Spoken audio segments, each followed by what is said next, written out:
Ruben Amorim could be set to give some debuts to some young stars as we have major injury doubts ahead of the clash against Tottenham tomorrow. Manchester United are to recruit a new business officer to increase the club's revenue. More links with Rodrigo Mora. Victor Osimhen is on the club's radar and is ready to leave Napoli this summer. Danny Welbeck is backed as perfect for Manchester United. All this plus more in today's video as we run through all the latest Manchester United news and transfer news that will keep you right up to date with everything. Welcome to Man United Review. My name's Jamie. Before we get into it, smash a like on the video and let's jump straight into it. So let's kick off with the youth stories. So, Chido Obi has trained with the Manchester United first team this week and is now in contention to be involved at senior level. That came from Rich Fay, who is a decent source of information. Academy Scoop, who are really good when it comes to United's academy staff, saying that the prospect of Chido Obi being called up to the Manchester United first team squad for the game against Tottenham appears increasingly plausible. And then, when asked directly in the press conference himself, Ruben Amorim answered it the following, saying, I don't want to say names. We have to be careful on that. We have problems this week. We called some young players to be in our training. We have some data evaluation, and he is one of those when asked directly about Chido Obi coming into the first team. And then Nath Salt, who's a good source, saying that Chido Obi and James Scanlon are not involved in the under-18 game today. Both are training with the first team and are under consideration for a place in tomorrow's squad. Now, they're not the only players. Scanlon's another good young player as well. Fantastic young player as well, actually, to be fair.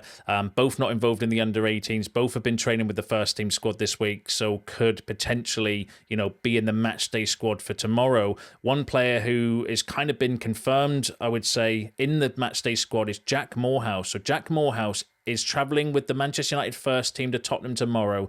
He has been on Ruben Amorim's radar since back in December and has got the nod. Ruben Amorim particularly impressed with Jack Morehouse as a ball carrier. So Morehouse, according to Nath So, is in the match day or travelling with the first team squad anyway. Whether he'll be in the squad or on the bench, who kind of knows? But that's massively exciting. And Morehouse is the one player that actually...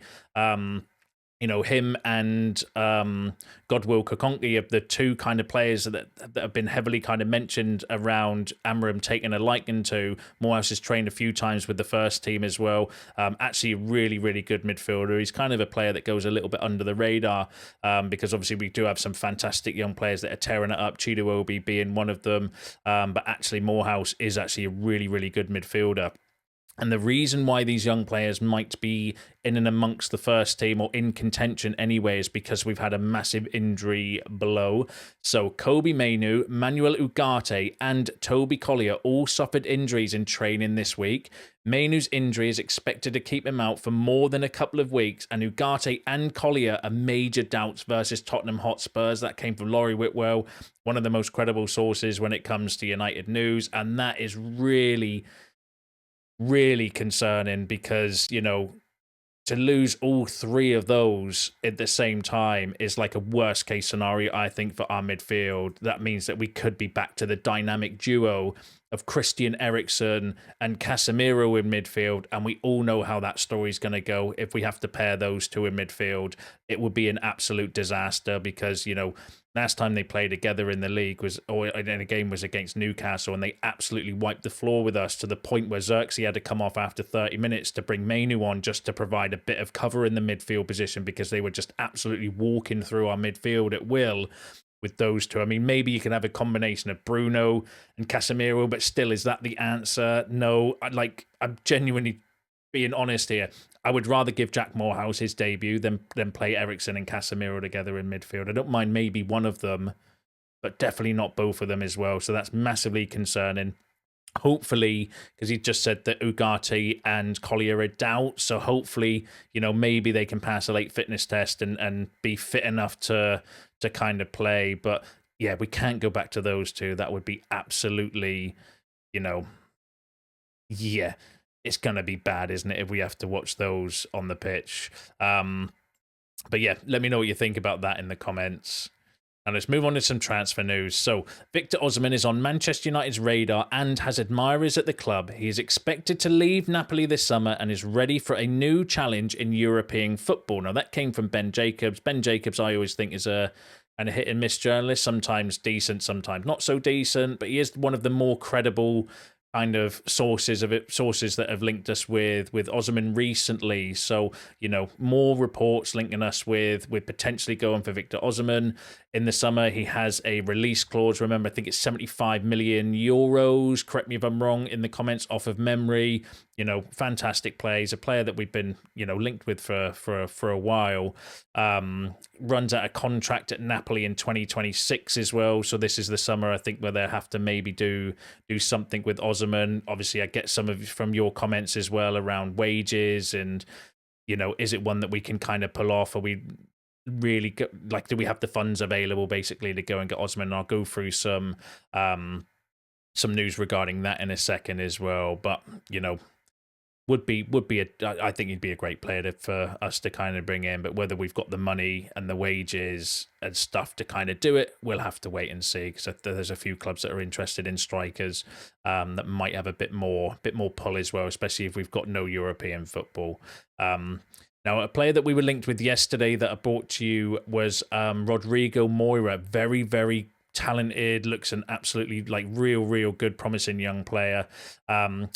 And we've had another report today coming from Record, who are a good Portuguese outlet, specifically when it comes to Portuguese players and news, saying that Manchester United are seriously scouting the Portuguese league, with Rodrigo Mora being one of their top targets. Ruben Amorim wanted him at Sporting at 15. He knows the player well and now wants him to be part of the new Manchester United this summer. So, that's another kind of really interesting report, especially if that's to be believed, that Amorim has been kind of scouting him at Sporting as well when he was 15 years old, so only a couple of years ago she's 17. And then there were reports, because I was thinking this yesterday after when I was editing the video, and specifically regarding Mora, was there a report before that was saying that Amorim was wanting United to expand their scouting network in Portugal specifically to tap into that market, because there's obviously a lot of great players that come out of Portugal, and it's not really been an area that we've been heavily involved in kind of bringing players through, probably as much as what we should have been, if you look at all the players that have left Portugal and gone on to other clubs that have been quite successful. So he was kind of saying we want to kind of build up the scouting network again in Portugal. So there might be some kind of truth in this as well. Obviously, we know we're going to potentially be going for Kenda from Sporting. There's no smoke without fire regarding that one. There's loads of kind of credible sources, effectively saying that that's potentially a deal that's going to happen in the summer. And then if you look at someone like Mora as well, I think he'd be a fantastic player to bring in. Really, really good. I was reading some more and doing some more research on him last night, and watching his highlights and bits, and yeah, does look a real promising player. Would definitely fit the mold of what we're looking for. Young, up and coming, developmental, exciting, can play in that kind of, that forward positions. There's loads of people likening him to Luka Modric, where he's got that kind of vision and that passing as well. And he is a very young and a special talent. So yeah, one to definitely kind of keep an eye on. That's for sure. Now, another player I don't want to say been linked with, but kind of got bigged up a little bit yesterday, was Danny Welbeck. So this was quotes from Gary Neville after Brighton beat Chelsea 3-0 last night, where he said specifically about Danny Welbeck, saying he was let go too quickly at United, because if you think about Louis van Gaal, his style was very precise, and Danny wasn't in his game back then, so he just let him go. But he's almost perfect for how Manchester United should play, threatening space in behind and playing off front players. This idea he's not good enough for Manchester United is absolute rubbish. He's good enough to be in the pool of 3 or 4 strikers. Sometimes we tag these players as, oh, he's not good enough. No, he is. To be part of a 20-man squad in a top club, he can still play at the top level. He's destroying defences. He's torn Levi Colwill and Trevor Chalobah to shreds. So that was Gary Neville's direct quotes after the game last night. I read it in the Manchester Evening News because I didn't watch the game yesterday, but I kind of wanted to bring that in because a few of you before in previous videos have mentioned about Danny Welbeck potentially being coming in or bringing Danny Welbeck back. I know there were some comments yesterday when we were talking, when the report was talking about Dominic Calvert-Lewin and potentially Jamie Vardy being available as free transfers, and someone kind of said, well, I'd rather bring Danny Welbeck back then those two. And, not that I would get Danny Welbeck as our number one striker, but, to bring him back, have him around the squad, a little bit like Johnny Evans, bring an old player back that kind of was at the club when the good times were rolling, when Fergie and that was there because he gave him his debut. Not the worst idea I've ever kind of heard, but I think he's outside of what we're looking for. We're not looking to buy 30-plus-year-olds and bring them back. I don't think anyway, but interesting kind of quotes from Gary Neville. Let me know in the comments. Do you agree? Do you disagree? Now, going through the transfer news is all very well and good, but we know we're in a position, like we're in a financial mess, basically. And Amorim asked yesterday in his press conference regarding the transfer window, replied saying it's simple. To do something, we have to sell players. So he was asked about, the summer transfer window and, the funds, because Ineos are not looking particularly healthy financially at the moment with everything that's kind of going around their business and the New Zealand kind of sponsorship deal and so on and so forth. And he said, it's simple. To do something, we have to sell players. Now, I personally, we do need to sell to buy, but we always have to sell to buy. Every team has to sell to buy. It's not just unique to United. Every single club in the Premier League has to sell players to buy players, because them's the rules. The PSR rules dictate that you can only spend, or you can only lose certain amount of money over a 3-year period. So unless you're selling players, you can't just keep buying players and spending money, because that's not how the rules operate. So I've said on a previous video a few months ago, actually, that we are always in a sell to buy position. Let's just assume from this point onwards, we have to sell players to buy players. And I don't think it's as bad as what it's kind of being made out to as well, because we've got a lot of players that are leaving for free in the summer, which isn't necessarily selling players, but those wages off the books are massive when it comes to PSR. And we're in a position, yes, it's shit, and it would be nice if we could just go out and spend £500 million on players without having to worry about, FFP and PSR, but that's not the rules. The rules are, we have to sell to buy, and that's always going to be the case, because you can't just hoard players neither. So you have to make squad space, and you have to kind of free up wages in order to pay players. Every club has a ceiling of how much they can actually spend on these things. So for me, I'm kind of, it is what it is.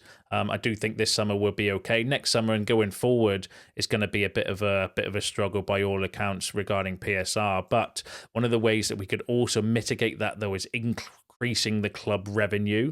Now, this came from Andy Mitten yesterday, saying that PSG's Chief Revenue Officer, Mark Armstrong, is set to join Manchester United as the club's new Chief Business Officer.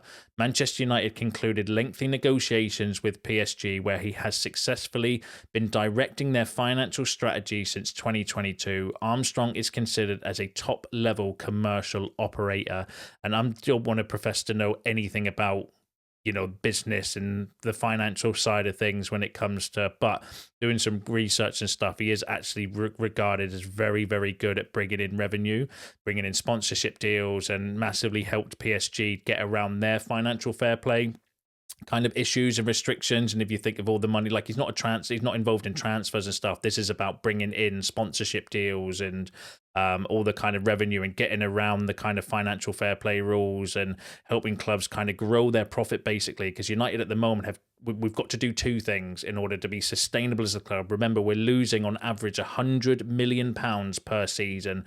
We're just losing as a club, and the only way you can kind of combat that is by bringing down your kind of expenses, which Ineos sadly are doing with job losses and all the kind of other cutbacks that they're doing, is to bring down the actual running costs of the club. And then also you counterbalance that by increasing revenue as well. That's the only way we can kind of get out of it. And that's what Ineos are doing. So bringing in a guy like this to help increase the club income can only be good for us going forward as well. But let me know what you think about that in the comments. Now, just want to mention this as well for anybody interested. The 1958 group, who are responsible for a lot of club protests, are going to be protesting ahead of the Arsenal game on March the 9th. Their Twitter handle's on the screen, so the _1958. If you want to see all the details and stuff, it's on their X page or Twitter page. All right, where they've said the 1958 protest group has announced a new protest march before the United versus Arsenal game on March the 9th. We are angry, the fans are angry, and it's been building for some time. And they did like a big kind of post on their page as well. So if you're around or you're interested or anything along those lines, then the March protest is going to be March the 9th ahead of the Arsenal game as well, and apparently they're going to start ramping up the protests as well. And, I get the fans' anger. I'm a fan myself. I'm angry with the situation at the club at the moment. It's just absolutely kind of terrible. But again, a lot of my anger, in fact, all of my anger is directed at the Glazers because they are the ones that are responsible for all of this mess that we're in now. Ineos are trying to fix it. I don't agree with everything they're doing to try to fix it, but at least they're here to try to fix the issue. The Glazers have done nothing for 20 years apart from take every single penny out of this club, to the point where, the reports the other day were if Ineos didn't come in, we effectively could have been bankrupt and gone bust. And I get the fans' anger with that as well. We need, the day the Glazers leave this club is going to be a massive, massive day for United. But yeah, there's the details. Go and check them out if you want to get involved in that. Now let's go through the last couple of stories I've got for you. Jadon Sancho's sale this summer for £25 million will represent a £10.4 million profit, as his remaining amortized cost will be £14.6 million at the end of the season. His sale and wages off the book will have a positive PSR impact of £30.2 million in next year's PSR period. Now that just came from, not like a source or anyone, just a kind of, a post on Twitter that was reposted by some aggregator sites. But I was watching the Muppeteers video yesterday, and the figures do kind of add up from what he was saying as well, where the Sancho deal, £25 million, works out, because we owe £14.6 million on his deal, so it's £10.4 million profit for the club, and then with his wages gone, works out about 30.2. So that's, again, another reason why, yes, the sell to buy situation sounds really kind of terrible, but there's one player straight away that we're going to make £30 million off of. And then if you add into the fact, Eriksen's wages, Lindelof's wages, Johnny Evans' wages, if you sell Rashford for 40 million, his wages off the book as well, which is about 15 million pounds a year. Casemiro, I think, will move on finally this summer. He's on about 15 million pounds a season as well. So this summer, I kind of think we're going to be okay with PSR and have, a pretty decent budget to spend. It's just future summers, though, we need to start worrying about because of the way PSR rules work. But again, I would encourage anyone, go and watch the Muppeteers videos on PSR, because he explains it really, really well in a nice kind of calm way with the actual numbers of what's going on with the football club. But yeah, so Sancho, big profit. There's loads of kind of, things online about Chelsea fans not being happy with him and stuff as well. But, it is what it is. And then another player who's out on loan who could potentially, hopefully, play his way into a sale this summer is Antony. Antony's agent said that Saudi and PL clubs wanted him, but Real Betis was the best solution. He's so happy there. There's no buy option, and he respects Amorim a lot. His future at United remains an open story. So that came from Fabrizio Romano via Gimme Sport. Having an interview with Antony's agent again, suggesting that there were interest from PL and Saudi clubs, but he wanted to go to Real Betis. There's no beef with Amorim. It was kind of saying that he went to try and find his form. He understands that he wasn't kind of, performing at United, and that he didn't kind of rule out potentially him coming back to United and trying again. Or, potentially that, if he plays this way, if he carries on the way that he is, hopefully we might get a buyer for him. But I think with PSR rules, we'll have to sell him anything less than, I think it works out about £27 million. But anything less than that goes down as a loss. So we'd have to get £27 million or above for it to be viable for United as PSR. One of the other things we might do is loan him back with an obligation to buy the following season if the team Betis are paying 84% of his salary. Something like that doesn't necessarily, it will help us a little bit, but doesn't necessarily help us. But it doesn't go down as a loss on PSR books as well. But let me know what you think about that in the comments. Let me know what you think about all the other topics discussed in today's video, because that's you all up to date with the latest Manchester United news and transfer news. Don't forget to smash a like on the video anyway, and subscribe to the channel if you are new. See you in the next one.